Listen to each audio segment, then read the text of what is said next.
This is Selma Schimmel, and you are looking live at the great city of Chicago, which is once again playing host to the American Society of Clinical Oncology, ASCO. This is ASCO's 49th annual meeting, and this year's theme could not be more appropriate: Building Bridges to Conquer Cancer. More than 30,000 of the world's foremost cancer specialists are here, and so is the Group Room, making our 15th appearance at ASCO and one of our very best. Joining me now is Dr. Allyson Ocean, Associate Professor of Medicine at the Weill Medical College of Cornell University and Medical Oncologist at the Jay Monahan Center for Gastrointestinal Health in New York City. Hello, Dr. Ocean. Thank you for having me.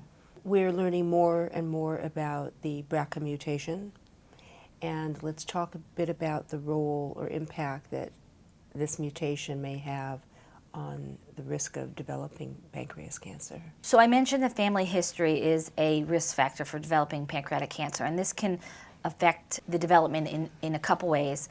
One is there is a hereditary pancreatic cancer syndrome or risk factor for getting, that means that your immediate relatives had it.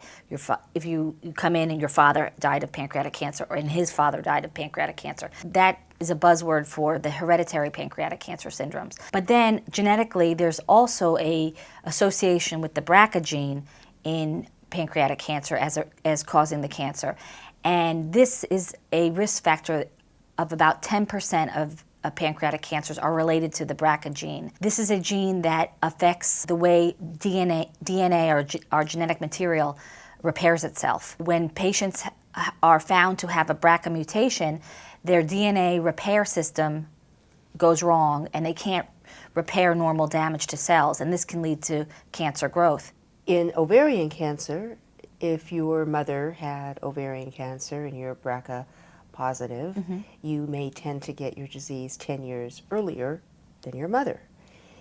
Is it similar in pancreatic cancer? The son or daughter could develop it earlier in age than their parent had it? The BRCA cases of pancreatic cancer can be seen earlier, as early as 10 years earlier than the age at which the parent had it. If people don't know anything about it and they don't even know they're at risk, obviously there's no screening test for it, so they don't even know to check for it. But if someone does know that they carry the BRCA mutation, there are actually screening programs for pancreas cancer that have been developed. Are there blood tests? Is there anything that can be done to help more closely monitor someone who might be at greater risk? That's an excellent question. Unfortunately, no. If someone just wants to be followed more closely because of their family being affected by the disease, there are no true screening tests for this.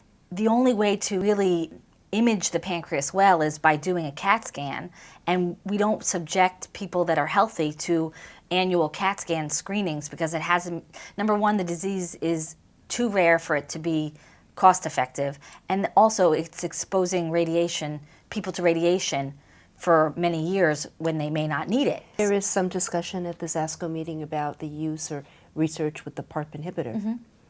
And would that mean those would be for BRCA positive patients? Correct. So there is some exciting new data that came out of University of Pennsylvania and also researchers in Israel, where they tested a PARP inhibitor in patients with pancreatic cancer that is BRCA mutated. A PARP inhibitor helps your own body repair the damage. So in doing so, the cells will die. There is some early promising studies with this drug, aliparib, that have been shown to slow down the growth as well as hopefully increase survival, but we don't have the data yet about survival. It's too soon. The numbers are also small, and we have to keep that in mind, because if you think of 40,000 cases of pancreatic cancer diagnosed in the United States yearly, only 10% of them would be BRCA related.